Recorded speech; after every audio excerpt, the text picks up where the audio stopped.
There we a go. lag spike. I got way there for a second. Yeah, don't worry. Don't worry. We're Almost now had a we're flash. we're I now almost we're had a recording. flashback there. Yeah. Almost had a flashback. Oh, good. Recording. Yeah, Live on the recording. internet. Yeah, not live. Not Recording. live. Just recording. Oh, Yeah. just Just recording. recording. Live to someone right now who may or may not be listening, though. Exactly. Hey, you know what's funny? Exactly. So My life? no, we're not live. Oh, my life. No, I said the joke was Oh, not. no. Mm, If I described your life to somebody, I don't think they'd be like, "That's hilarious." I think oh, well. you know, I don't know Well, what I don't know what they'd say, but they say, wow, that guy sounds clinically insane. And I'd be like, yeah, you're right. I'm gonna be honest. I don't think I'm in a position to describe your life to anyone because I don't know your whole life. I just know the parts of it that I've that I've known you Clean. for. Yep, So, exactly. Yep. and even then, I don't see you every day. I don't talk to you every day. So that's Yep. that's a lot I don't know. Yeah. So, but anyway, yeah, no, like, so someone I work with, they were asked to do a podcast. They were being interviewed by like this big podcast or relative, like, it's an industry leading podcast for the industry we work in. And so he was asked to do it. He was being interviewed. And so, he asked me to borrow some equipment, right? Because, I have the podcasting equipment. And so, I went in there and I helped him set up. I gave him the webcam to use because the computer webcam is dog shit. And hooked him up with the interface and the microphone and everything. And the podcast came out yesterday or the other day or something. And he's like, yeah, I actually didn't hate how I sounded. So thanks for the equipment and whatnot, which is cool. Yep. But apparently, my boss has spread the word to higher ups in the company that I am an audio person. And so Yeah. I don't know what's going to happen with that. I'm scared that they're going to ask me to like do some audio engineering, and I'm not an audio engineer, guys. Anybody can podcast. It's pretty simple. Yep. I mean, I understand some of it better than maybe other people, but I am no audio engineer. But another part of that is someone today, I was about to go into a meeting, and someone that was also in the meeting was like, "Oh, I heard you have a podcast." I was like, Yeah, share it. Let them know and tell them, and then have them share it to their executive friends and have them donate oodles and oodles and oodles and oodles and oodles and oodles and oodles no, yeah, and oodles and oodles and oodles of money.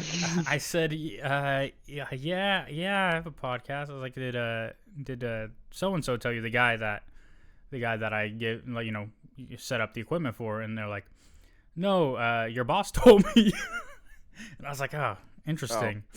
And they're like, oh, what's your podcast about? Like, what do you talk about? And I was like, it's just nerd stuff. And they're like, oh, what kind of nerd stuff?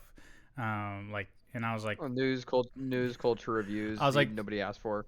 They're like, is it like cool nerd stuff? And I was like, well, what do you consider nerd stuff? I was like, is it like, is nerd stuff to you like science and adventure and stuff? And they're like, no, that stuff is cool. And they're like, nerd to me is like video games and anime. And I was like, yeah.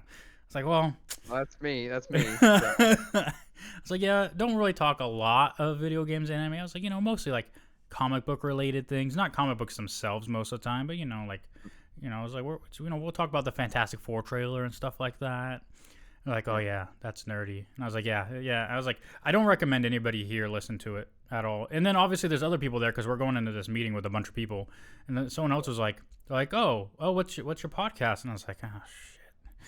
You gotta tell them this is how you I told him, if you want to listen, it's the Nerd Ledger, but I don't recommend you listen to it because, listen, I talk about things. People get different sides of me at work. I'm not so angsty, on edge. In my area, I'm a little eccentric, but like not a lot of people see that, and so yeah.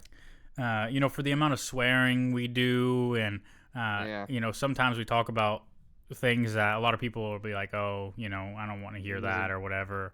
Yeah, politics. Yeah, I mean, it happens, but it's like, and then the guy who I set up the equipment for also, like, I work directly with him every day, so he was like, oh yeah, I heard some snippets of your podcast from your Instagram, which I didn't even know he found my Instagram, but you tracked it down, homie.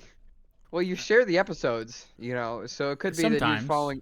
He could be that he was following you that came up in the story and you decided to listen because some people do listen to stories. Like I'm one of those people.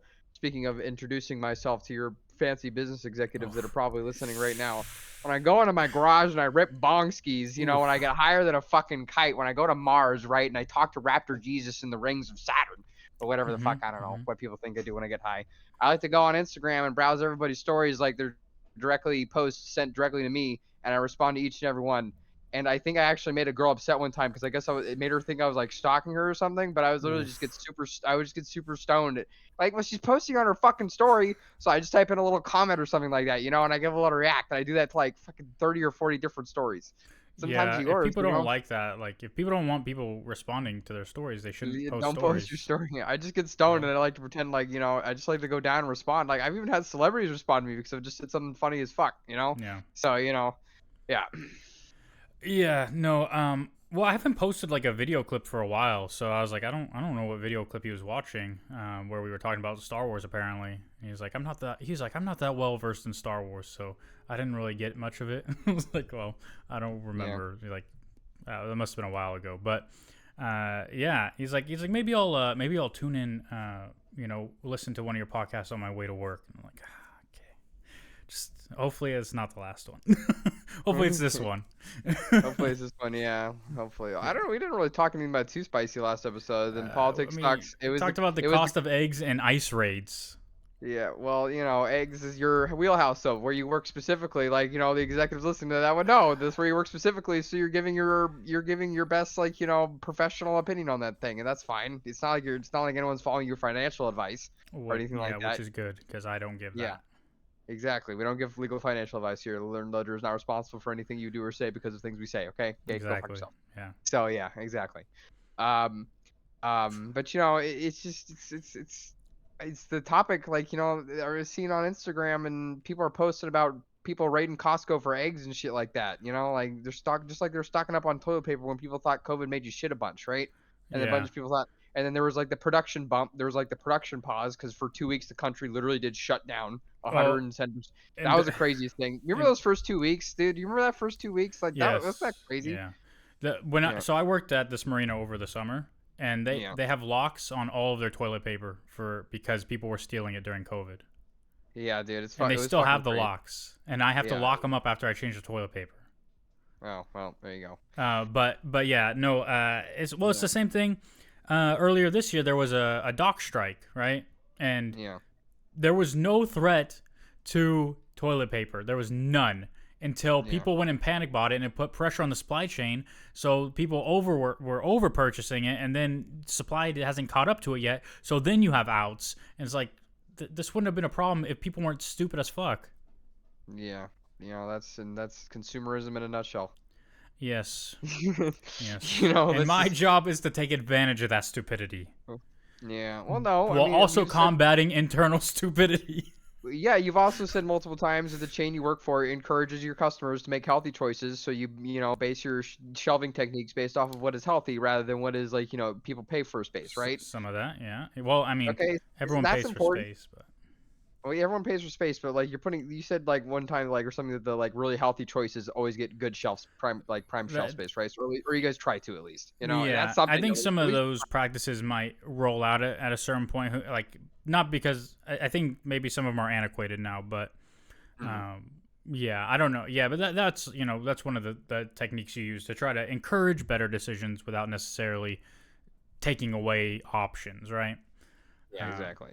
but yeah, so anyway, today we'll talk about Anyway, some nerd news. There's a new show. We talked a little bit about it before it came out. Your Friendly Neighborhood Spider-Man. There's 5 episodes out. I watched the first two. You watched the first one. yeah. Um, and you're not feeling it very much, are you?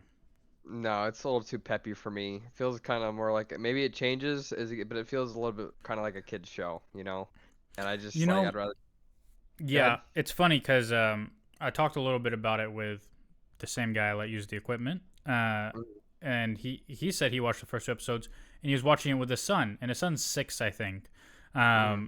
And he was like, "Oh, he's like, it's on Disney Plus. It says it's PG rated." And then they use some bad language, and I don't want him thinking Spider-Man can talk like that, so I can. Oh, It's like, yeah, I don't have kids, so I didn't pick up on any of that. yeah. But I didn't notice any cursing or anything like maybe they're I think saying he said crap. crap, yeah. Okay, But that's something kids. That's something kids say all the time, though. You yeah, know, but like not crap is. 6-year-olds, right? You know. Yeah, absolutely not 6-year-olds. And crap is like it's like the initiating. It's like the gateway drug of swearing. Yeah, maybe like I feel like when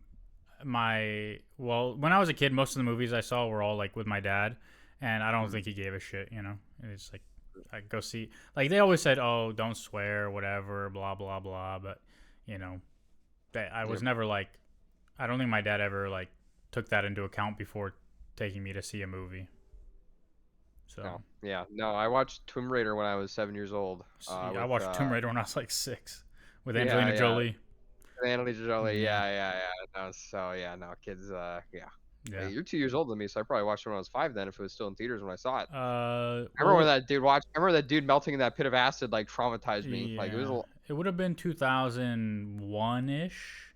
Yeah, I was born in '95, so I guess I was like 6 or. I mean, you're Maybe 2 years older than me, 2002. right? I think Tomb Raider was 2002. So Okay. then I was 8 almost. Yeah. Or, yeah, Yeah. just 8. Yeah, it definitely woke something up within me. That's for sure. Angelina Jolie's a good woman to wake up to, though. Yeah. At It least was that's it was nice. out around the same time as Ice Age and Harry Potter. I remember it being in the movies around that time. Yeah.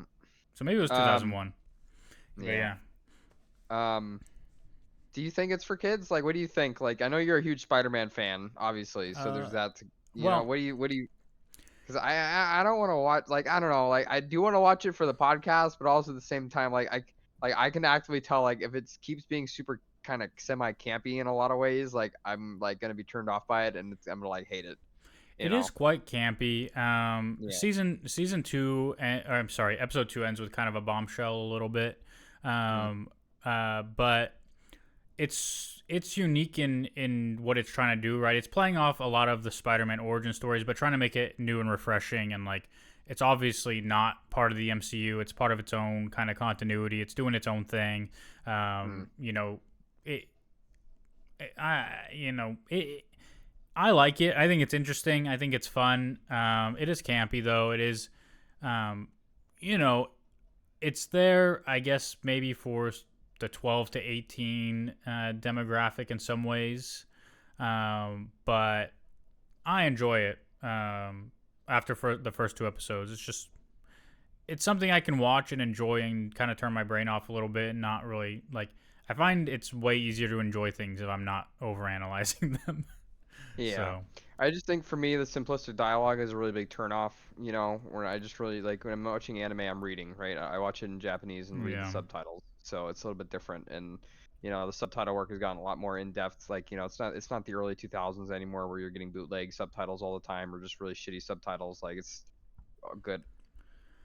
Yeah, I It, mean the one thing I admire the most about the show is the art style because it's Jack Kirby's art style pretty much and it's just brought to life. It looks like a comic book in motion, really. Um, mm, One of the early Spider-Man comic books in motion, which I really appreciate. Obviously, they do homages to classic Spider-Man covers, including Amazing Fantasy 15. There was even an Amazing Fantasy reference in the first episode. So it's like mm, maybe it's different if you're picking up on things like that. The yeah, one thing, right? Like I don't care that they're doing like the race swapping thing, like people get mad about, right? Like making Norman and Harry, African American or whatever, yeah. instead of white. Like I don't mind that. The only problem I had with it is I was confused when motherfucking what's his face, Larry looked exactly like Harry. Like uh, Spider Man's lab partner looked like Harry Osborn. yeah. And maybe it's just me. I don't know. Initially, when he went into the class, right, and he's dating the girl that Peter likes, I was like, "Is that Harry, the guy you just saved? He's in your class dating? He's doing the thing." Yep. But yeah, is his name Larry? I don't remember. But he was anyway, we'll get to all that. I don't need to talk about comic books right now. But yeah, no, Yeah. I enjoyed it, but I can understand like why it would Well, seem. here's the thing too. Like, I feel like you're understanding these things because you're a huge Spider-Man fan. And I think like you get a lot more of the show than I would as someone who like just isn't, right? Like, I'm not gonna consume all the Spider. Like, didn't you say you went back and like watched all the like Amazing Spider-Man cartoon or something like that, or was it the X-Men show, Uh, X-Men '91? Both, but that was a couple years ago. Okay. Yeah. Okay. See, I I didn't wouldn't go finish. back. I didn't finish rewatching The Amazing Spider-Man. I think I got Yeah. to through season 2. Yeah, I have like no energy to start that to watch it at all. Like just like at all. You know, Yeah. it's just it is because I'm not a huge Spider-Man fan. You know, I think he's just, like to me he's just a character like in the MC in the Marvel like universe, right? Like he's just like, but to you, I think he means a lot more. Specifically, like a lot of Spider-Man like the Flash or like like these heroes mean a lot to specific people. You know, and I think Mhm. Spider-Man is one of those characters that like really appeals to you strongly. So like Yeah. you always consume all of the content as it comes out, like immediately, like this cartoon. And you're always down to see movies, and you just love movies and stuff like the movies and everything like that. Yeah. You always have like such good in-depth analysis about everything related to Spider-Man. So Sometimes. most of the time, Yeah, I have an unpopular Spider-Man opinion though, and that is that Tom Holland is the best live action Spider-Man. And most people mm. don't think that. Most people are very, into the nostalgia of their childhood, and it's Tobey Maguire all the way for them, but Yeah, Tom Maguire's portrayal was a little campy, a little acted up. Like it was a little, I don't know. That whole I went back and watched that first movie. It was good, but like it was still just a little weird. yeah. Like I don't think it, I don't, I think that they're gonna keep aging worse as time goes on, and then people will start like really appreciating the Spider-Mans that we have I now. mean, I thought the first two were really good, but there are certain portrayals of Peter Parker in Tobey Maguire's movies, especially in Spider-Man 3, that Well, really Spider-Man annoy 3 is me. like a me. Spider-Man 3 is like a meme of a movie though, right? Like it's It so bad. Like is. there are jokes like that make it like Spider-Man 3 is so bad like it gave me cancer. Like that was like a joke you used to hear like back on the day before like mass meme culture and everything like that. When I was on the internet, I was on the internet like Spider-Man 3 was just everybody hated Spider-Man 3. Like everybody, like it was the people said it was the worst movie they've ever seen in their entire lives. All my homies hate Spider-Man 3. Yeah. So Yeah. But anyway, the other big thing that happened this week was the Fantastic Four trailer came out a couple days ago. Yesterday, I don't know, a couple days ago, maybe mm, Tuesday, Wednesday, whatever. It came out. It was really good. It was really good. But you get a couple different things, right? You get people who are very much not fans of the CGI look on the Thing. mm, And well, there's a lot of people that just want to hate everything too, but I have no problem with it. I think he looks very comic book accurate, which isn't always great, but I think he looks great. I don't know. I didn't have any problem with the CGI or the rendering or anything. yep. And so the other major thing with this, right, is this is just a trailer, this and that, and it could be, obviously they could be still doing work on a lot of the editing and everything else. I really liked it. I think it looks really good based on what it is. So did I. Yep. And the reality is, this movie it doesn't give these vibes, but to me it's like Rogue One in some ways. Like Yep. like not in the way that when Rogue One was announced and everything, you knew all those characters were gonna die most likely. Yeah. Fantastic. Well, Yeah, you assume. Fantastic Four is similar in the way that this world is not going to survive. The characters will probably survive, like right. Our four heroes will most likely survive, obviously, because they're going to keep that cast most likely. But this universe, this world that's not part of the MCU, is going to die. It just is. And I don't know if people are prepared for that, but they should be, because that's what Galactus does. He eats worlds. And it'd be hard to convey to an audience the power and magnitude of Galactus if he didn't do anything. Yeah. Right? Do you think that do you think like they're gonna do a movie that's completely separate of like everything, they'll tie them in with the Avengers movies. and then Galactus comes out of nowhere and just like one shots everybody towards like the last 20, 30 No, minutes? Or do you think the whole movie is gonna revolve around Galactus? it won't. I mean, there'll be. So a lot of people think John Malkovich's character is this guy from early comic books. I'm not going to give you his name and anything because it doesn't really matter. Essentially, he was just a Russian scientist who tried to recreate what happened to the Fantastic Four, but with monkeys.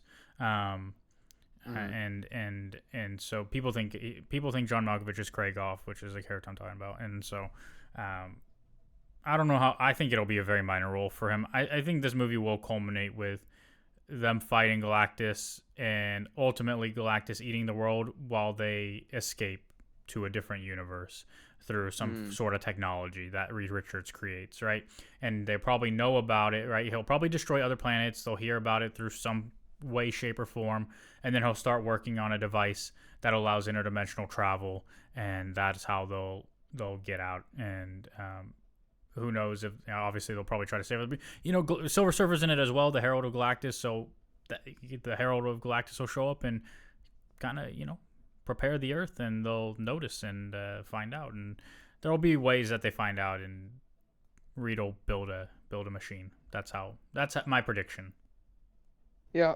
And the trailer looked great. I think the thing looked great. I think that they were trying to showcase the thing. That was the whole point of this trailer. That's why, they gave him a scene where they would show the expressions of him tasting whatever he was tasting on his face, and then his hands clapping together. I think that was just them really showcasing the thing. The rock sounds, gravelly sounds, and his movements, and just how he looks. Yep. He looks like the comic book thing. With the big eyebrow. The big eyebrows. Yeah.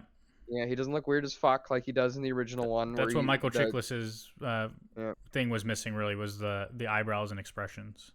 Yeah, that was and then you and I both hated that. He universally hated that new Fantastic Four movie. Yes. So we didn't. You know who that thing looks like? He looks a lot like Korg. Yeah, he does actually. So yeah, he was just a total CGI nightmare. Yeah. Total CGI nightmare. I think this one's motion capture, so it's still CGI, but motion captured, and it looks good to me. And then something that was really interesting to see is when Johnny was flying, you could see lens flares in the camera from the flames, which is pretty cool. So there's definitely a lot of thought and care, I think, put into at least the trailer, and hopefully in the movie as well. It comes out in July 25th. So we got Superman on July 10th, and we got Fantastic Four on July 25th. So that'll be fun. And also Jurassic World comes out, but I'm not going to see that. So, do you watch all the Jurassic Park movies still, or did you ever? I used to, not anymore though. Sometimes they just get a little too violent and disturbing for me, to be 100% honest with you. I think that's what it is. I'm not a big fan of watching people get eaten by creatures, so that's not something I enjoy. I appreciated Jurassic World for what it was, for just being a reboot that was obviously very successful, that obviously entertained a lot of people, but other than that, I think they get more ridiculous as they go on, and it turns into kind of almost like kaiju action. And so that's for all. Yeah. All right. Well, in other news, we're seeing Captain America 4 next week. We'll be seeing that on Thursday. But for people who don't know, there's a wrestler named Seth Rollins, and he was supposed to be in the movie, and he got cut from the movie. And so the director has come out to explain why, because I think he was on a podcast. Seth Rollins was on a podcast, and he was talking about it, and he was just saying, he wasn't in the film anymore, and he doesn't want people to go see it expecting to see him and then be disappointed if they're only going for that reason, which I don't know why they would. But anyway, so the director came out and pretty much said, he said, when you're taking characters like Serpent Society from publishing, who, as you know, are individuals dressed up as snakes and have snake-adjacent powers, you're always iterating and trying to figure out the version that totally works best in a movie like this. He went on and praised Rollins, but noted changes during production. He says, I love Seth. Seth's incredible, but as we were evolving and we knew we had an additional photography period, just one that we did early on in the process that's planned. He elaborated, and he said, we were trying to figure it out. Hey, who's somebody that can bring a very specific kind of gravitas that works with this tone? And when Giancarlo Esposito became available, it was such a no-brainer. I said, I have a very particular history with him. He's iconic for working with Spike Lee. I interned with Spike Lee when I was 19 years old. And of course, fans have been fan casting him for a long time in the MCU. So it's really about making sure that all the elements worked in the grounded tone and vision that I have for this film. And as we evolved and iterated, Giancarlo just made sense. And what a blessing to have in this film. So yeah. So essentially, Seth Rollins out and Giancarlo in. And Giancarlo is playing, if I'm not mistaken, Sidewinder, who was also in Luke Cage, played by Mahershala Ali. If people don't know. You watched Luke Cage, right? Yeah, it was great. He was the one who ran the club. Yeah, he was Sidewinder. Yep. Yeah. I really like Shade. I really like the Shades in that movie. I like that guy in that show. I like Shades a lot. Oh yeah. And Yeah. Luke Cage. Just the show was great. It was awesome. You know. Indeed, it was. Indeed, it was. Also, other Marvel news. You know who Rob Liefeld is? No. Yeah, a lot of people don't, unless you're in comic book circles. Rob Liefeld is the creator of Deadpool and Cable, and he says he's not gonna work with Marvel anymore, because of Kevin Feige. So, I'll let you give your opinion after I read this article, but. Essentially, this is how the article reads. It says, the writer-artist describes several perceived slights, such as being denied access to the after party, and makes a head-turning claim. He says, Kevin Feige does not treat comic book creators well. The comic book artist and creator says that after more than 30 years, he is severing ties with the publisher for whom he created renowned characters Deadpool and Cable. Liefeld laid out his decision in a 90-minute episode of the Robservations podcast, as well as in a follow-up interview with The Hollywood Reporter, where he detailed a series of perceived slights at July's New York premiere of Deadpool and Wolverine. At the premiere, Liefeld learned he and his family were not invited to the after-party, something he was accustomed to attending. He also felt snubbed by Disney brass, including Marvel Studios boss Kevin Feige, whom he says was was near him on the red carpet, but did not acknowledge him. He said, "It was meant to embarrass, diminish, and defeat me." And there was another apparent slight. Liefeld said he posed for professional photos with creatives on the Deadpool and Wolverine team, but later was told by his publicist that those photos were deleted. He believes they were only taken as a courtesy and not intended to be used, though other photos featuring Liefeld alone, as well as with his family, appeared as part of Disney's Getty Press portal from the event. Soon after July's premiere, he decided he would cut ties with Marvel, which he believed no longer wanted him around. He said, "At some point you go, I've received the message, and the message is clear." Liefeld said that his discomfort with Marvel began in early 2023 when he learned the company made the controversial decision to change the credits on Wolverine, awarding co-creator status to editor Roy Thomas. The character was created decades before Liefeld worked in comics, but he is close to Christine Villada, the widow of late Wolverine co-creator Len Wein, who was upset with the decision. A year later, on June 3rd, 2024, Liefeld fired off an email to Marvel asking if he could receive a special credit on Deadpool and Wolverine and inquiring what else might be offered to him in terms of access to movie premieres and other promotional opportunities. Liefeld did not ask for more money, as he already has perhaps the richest deal among Marvel creators. Marvel generally credits comic creators at the end of the movie, but Liefeld wanted to be elevated to something more significant, citing the opening credits of 1978's Superman, which prominently listed Jerry Siegel and Joe Shuster as the co-creators of Superman. He said, "Marvel's treatment of creators has never been their strength. Without the worlds, the characters, and the concepts that we create, and in this specific case, the world of Deadpool, there are no films to shoot, no blockbusters to distribute. I am not the easy button at Staples. I am the human imagination behind it all." He asked if his requests could be elevated to Feige or Disney CEO Bob Iger. He said, "Comic book creators cannot continue to be relegated as afterthoughts. This is easy to address. Unless I reach out to address it, it will never manifest." Liefeld did not receive a response, but was told by his agents at Verve that the message was not received well inside Marvel. A day later, he tweeted, quote, "My reps were screamed at today. We are not Fox. Tell me about it. Also hung up on." He believes that tensions stemming from this email led to him not being invited to the Deadpool and Wolverine afterparty.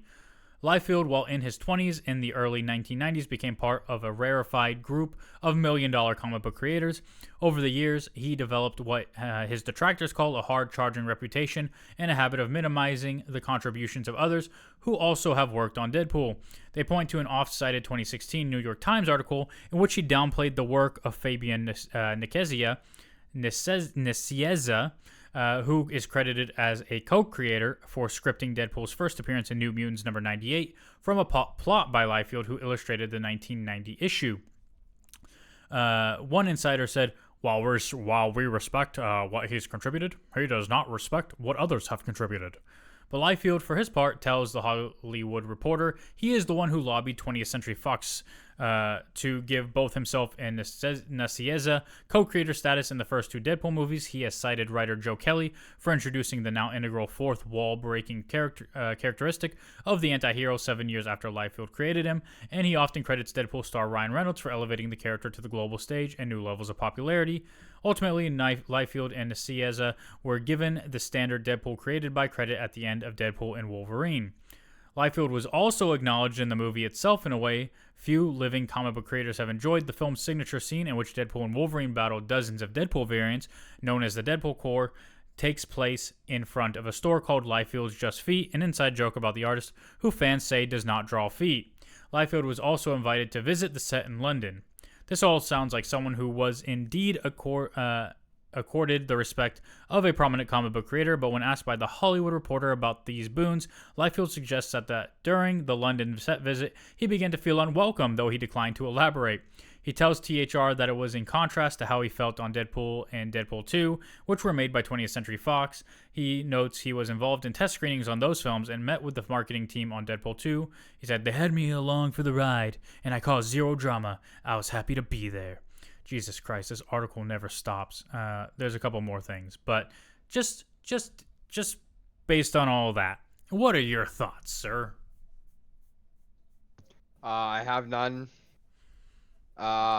This is all deep comic book stuff. This guy is mauling really, really hard. He's mauling really, really hard. Mm-hmm. That's all I can really think of. Like, damn, dude, like, no one's signaling you out. Just Yeah, you should listen, Rob. Listen, I know we're friends, like, so I can call you Rob. yeah, Rob, you call him by his first name. Just listen, like all buddy. those all like your fancy executives listening right now. Like, this dude is just like, like, that's all I just heard. Like, all I heard from last 8 minutes from you, I think, is how long you were just talking just now. Was like the adult noises from Charlie Brown. Yeah, when he said, Rob says, wah wah wah wah wah wah wah wah wah wah wah wah wah. Listen, I'm gonna level with Rob here, okay? I'm gonna level with him because he's new to this whole working with the Disney side of things, right? He worked with Fox before on the first two Deadpools. Over here on the Disney side, no comic book creator gets respect. Ed Brubaker created the Winter Soldier, who's been in a bunch of Marvel movies. This motherfucker gets no money and no credit, okay? You're over here on sets. You're getting full credit. You're a millionaire, and you're mad that you didn't get invited to an after party. You're mad that they took pictures of you with people from the production and didn't use them, but they did use the more important pictures, the pictures of you with your family. But that's not good enough for you. I don't really get what you're mad about. Rob Liefeld does have a history amongst fans. Fans are familiar that he bitches a lot. And he often doesn't give people credit. Oh, he gave credit. What did it say? What did it say up here? Hold on. He gave credit to Joe Kelly. Motherfucker, of course you could give credit to Joe Kelly. Joe Kelly made your character what he is today. Like, Joe Kelly is in most comic book fans' minds, had the best runs on Deadpool ever. Like, I don't know. Like, sure, you're the creator, co-creator, and yeah. But again, Ed Brubaker created the Winter Soldier, who's been in 8 Marvel movies. He probably doesn't get anything. So anyway, I'll continue. In his podcast, Liefeld asserted a head-turning opinion about Feige, who generally is only spoken of in Hollywood and comic book circles with superlatives. He said, "Kevin Feige does not treat comic book creators well. That is my personal experience." Asked about this topic, Liefeld tells The Hollywood Reporter, "Do I think he can improve his relationship with comic creators? Yes." He says he wishes Feige would have spent a few moments to chat with him and his family at the Deadpool and Wolverine premiere, and would like Marvel to acknowledge creators more in general. He points to DC Studios' James Gunn as an executive and filmmaker who is constantly praising comic creators, flying them to the Superman set. Okay, real quick, brother. Kevin Feige is like the busiest guy at Marvel. Like, he might not have seen you. He might have other things on his mind. He might have press obligations. He's doing all sorts of things. He's running an event. This premiere is not about Rob Liefeld. It's about Deadpool and Wolverine. Okay? Anyway, Feige, however, is also known to publicly laud creators. He checks creators at San Diego Comic-Con, and he's often seen hobnobbing with creators on Marvel red carpets. The studio also flew a number of creators to the set of the Fantastic Four First Steps, and in October held a New York Comic-Con panel pairing the stars of Daredevil and comic book creators together. Liefeld is known for being a relentlessly upbeat promoter of his work and personal brand, and despite the conflicting feelings, enjoyed hosting a series of fan screenings for Deadpool and Wolverine this summer. He admits he was nervous about dropping this podcast and revealing what he considers, quote, a loss. Getting denied from a party isn't the type of thing he'd usually publicize, but it seems like his fan base liked his more vulnerable side, or maybe it was spilling the Marvel tea, as the episode became the most downloaded in Rob Servation's 5-year history. It also comes 1 week before his final Marvel work will hit stands, Deadpool Team Up number 5. He said, "You can't always share your hits. Sometimes you have to share your misses. This one was a miss." He added, it was important for me to do the podcast so people could hear my voice. You didn't hear anyone who was angry. At times, it was hard to hide how sad I was." Anyway, cool. So that's all Rob Liefeld had to say. That's a lot of shit just for him to say he doesn't want to work with Marvel anymore. Yeah, but kind of too late, buddy, because Marvel owns Deadpool. So, you know. Yes. It's either you can sit there and let Disney literally hand you bags of free money to show up at conventions and talk about this movie and how your input on this movie, or you could just burn all those bridges, whatever you want to do, homie. The thing is, like, his advocacy could do way more good in other places. Like, you shouldn't be advocating for this stuff in terms of how film studios treat comic creators. You should be advocating this to how comic book companies treat comic creators. Because, listen, if you work for Marvel, they own your shit. It doesn't matter what you create. You own nothing there. Nothing. Everything you do is for them. They own intellectual rights on everything you create. And if you were really that, for the creators, you would be fighting. You guys would be getting together and advocating for creative rights to the things you create. Because without them, I mean, then you're at the risk of Marvel, the comic book company, selling the rights to any film studio to do whatever the fuck they want with it. That's how it is. And then they do that because they have the rights. Marvel paid for those rights. Disney paid for those rights. That's just how it is, guys. Sorry. But yeah, if you want to advocate for the rights of comic book creators when it comes to the publishing rights. Anyway. Yep. Another story. In the world we live in today, there are no original ideas anymore, right? We've been talking about this for a long time. Everybody knows it. Everything coming out when you look at movies or TV shows or anything, reboots, sequels, prequels, it's all just bleeding the same IPs, right? And there's an IP that was popular starting in 1997. I mean, it started a little before that, but it really gained popularity in 1997. Ran for 7 years. And then there were hints of, conversations of this IP returning, but it seemed like it was never going to happen, especially after creator Joss Whedon had all these things come out about him after his time working on the Justice League movie. And without Joss Whedon, there's no Buffy the Vampire Slayer, right? Yep. But it's coming back. I heard that. I think I saw that passing my Instagram feed, and it has like the original actress, right? Buffy the Vampire Slayer is being rebooted, and it is starring Sarah Michelle Gellar. It's picked up by Hulu. It will be directed by Chloe Zhao, who, for people in our circle, she did The Eternal. She directed The Eternals. So I'll start with the article. So more than 2 decades after Buffy the Vampire Slayer ended its 7-season run, the beloved supernatural drama is eyeing a revival with a new chapter in the franchise. A follow-up series is nearing a pilot order from Hulu, with Sarah Michelle Gellar expected to star, reprising her signature role as Buffy Summers. Sources said Oscar winner Chloe Zhao, a self-professed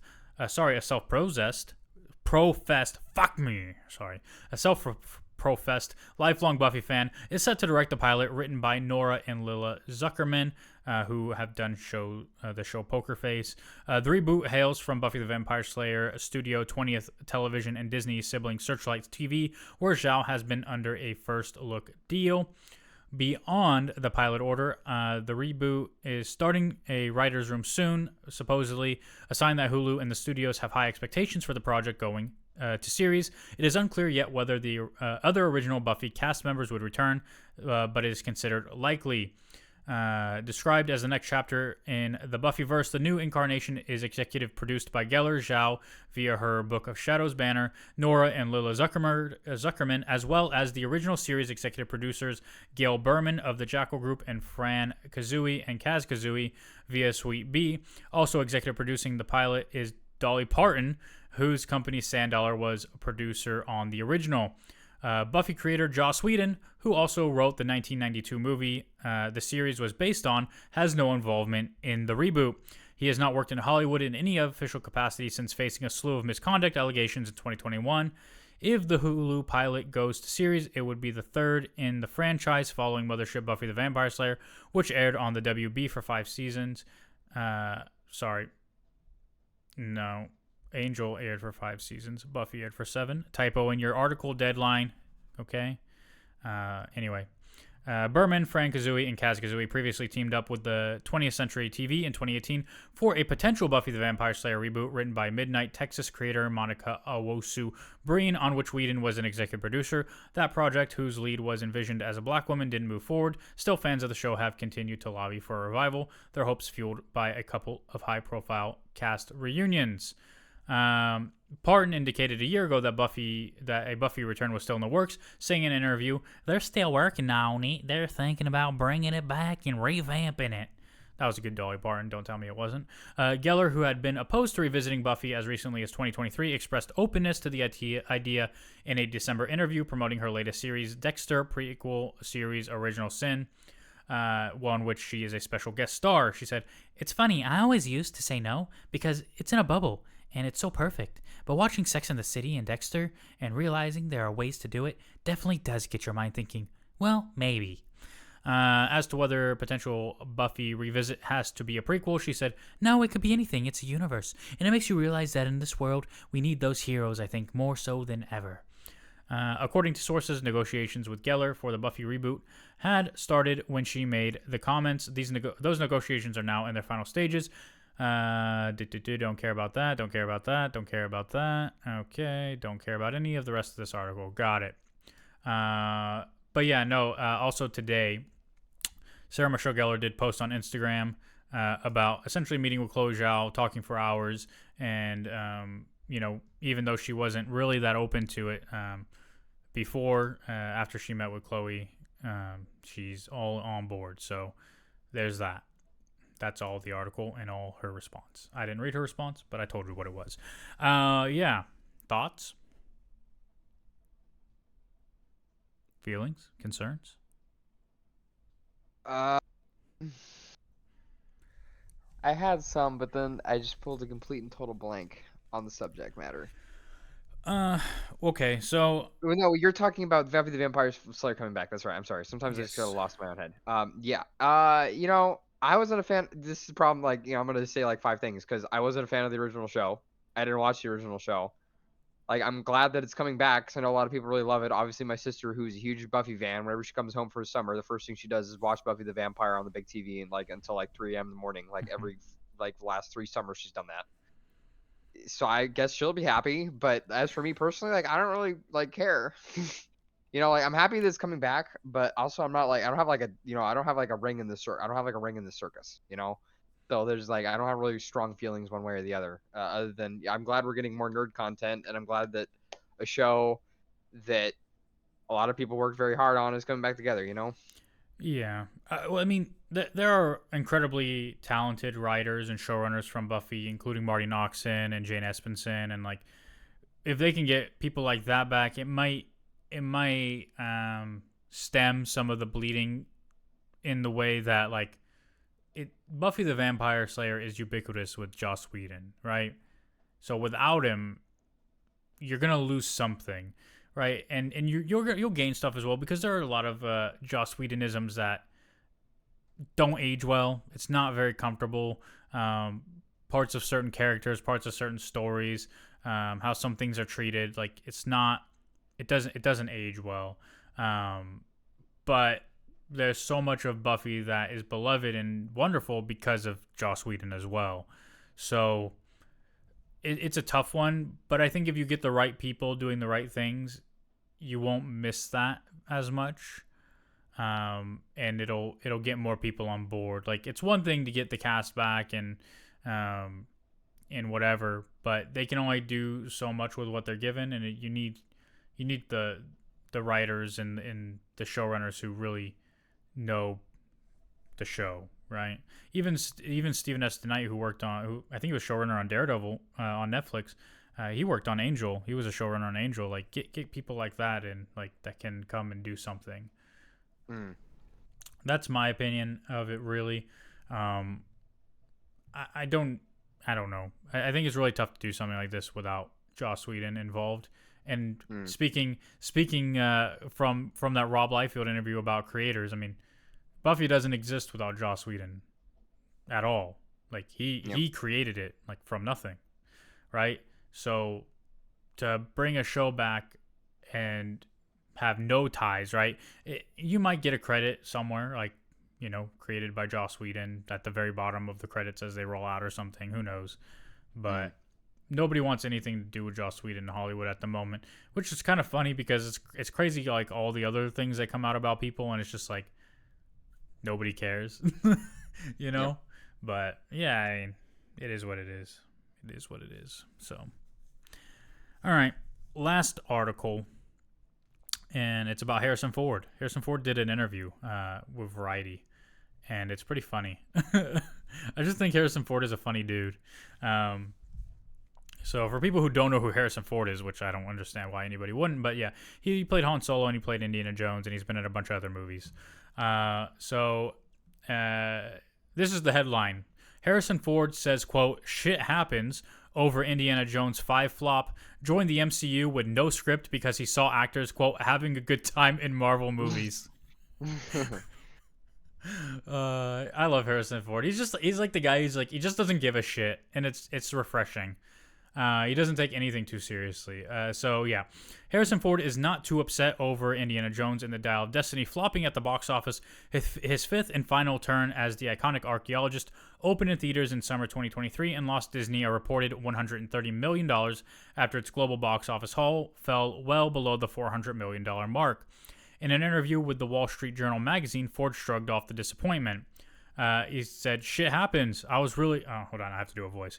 "Shit happens. I was really the one who felt there was another story to tell. When Indy had suffered the consequences of the life that he had to live, I wanted one more chance to pick him up and shake the dust off his ass and stick him up out there, bereft of some of his vigor, to see what happened. I'm still happy I made that movie."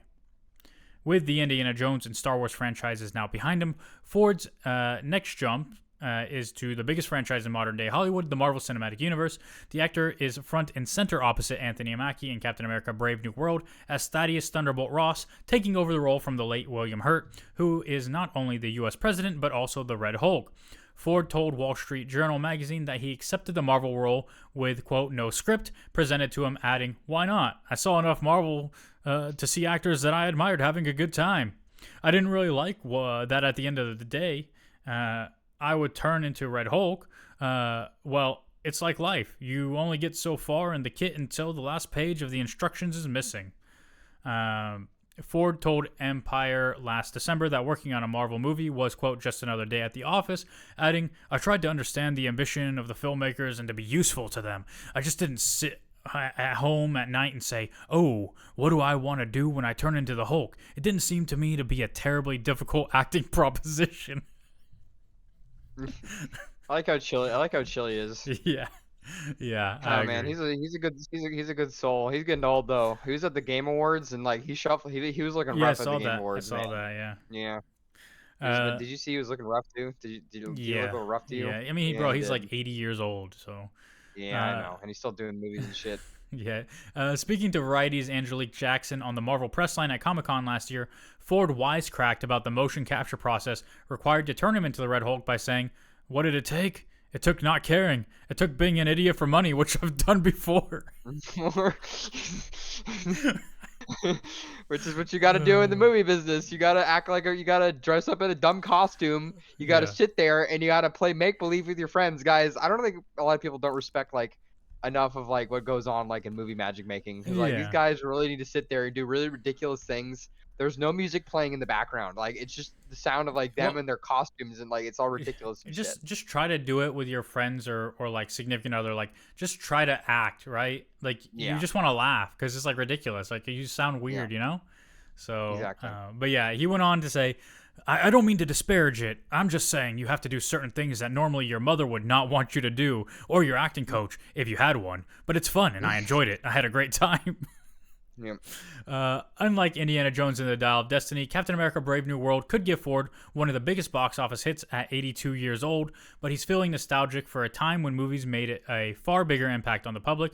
He said, "What I miss really, truthfully, is the connection cinema had to the culture overall. Now we're in people's houses more than we're in the commons. We work for niche audiences, which doesn't lessen the work, but we're living in a different world without the comfort of knowing that we're all in this together." When asked what a Marvel movie is, then Ford answered, "It's a big niche." Captain America Brave New World opens next week, February 14th, but we're seeing it on 13th because it comes out a day earlier, just like everything else. That's the last article I pulled, but I do remember seeing Harrison Ford also talking about AI recently, because like this idea that AI could just like replace actors in the future, and he was pretty much saying he doesn't believe that's true. And he was saying, if you look at the Indiana Jones video game, he said, this other guy, he mentioned him by name. I don't know his name, but he's like, so-and-so took over the role of Indiana Jones for this video game, and, captured the character and the emotion and all this other stuff. And he said AI could never do that, pretty much. I didn't read the whole article, but I remember reading that part. And so, yeah, he talked about that too. But anyway, yeah, no, Harrison Ford is a cool dude. Yep. Like, he's just chill. Like, bro, he's getting paid millions of dollars. He doesn't give a fuck. He's just chilling. You know what I'm saying? Like, and it's like when he rescued a kid one time. I think he flew a plane. He flies a plane for search and rescue. Yeah, like, I remember hearing about that. Yeah, it's funny because Harrison Ford, like, he's 82 years old, and he just looks at this point like a grouchy old man. And like, I remember reports came out after The Force Awakens that like he had asked for his character to be killed because he's like, I don't want to do this shit anymore, kind of thing. Yeah. And it's like, he kind of looks like the guy like who wouldn't talk to his wife for a week if she beat him in a game of putt-putt. But like, he's just a chill dude. I don't know. Like he's like, whatever, bro. I'm just getting paid. I'm just enjoying life. Like he's doing things that look fun to him, which is great. And maybe that's like an age thing, right? When you're young, you feel a lot of pressure and you're like, oh, I don't want to make myself look like an idiot. Like I only want to do like serious roles and stuff. But like, sometimes you got to just enjoy life and laugh at yourself a little bit. Yep. So, but that's it. That's all the news. You have any final thoughts? You have any concerns about any of this news? Nope. What did you think of my Dolly Parton accent though? It was fine. It was just like what I think of all your other accents. No, you hate some of my accents. Well, most of them. Okay, all of them. But Dolly Parton was good. All right, fine. You know what? I don't need validation. Okay, I know it was great.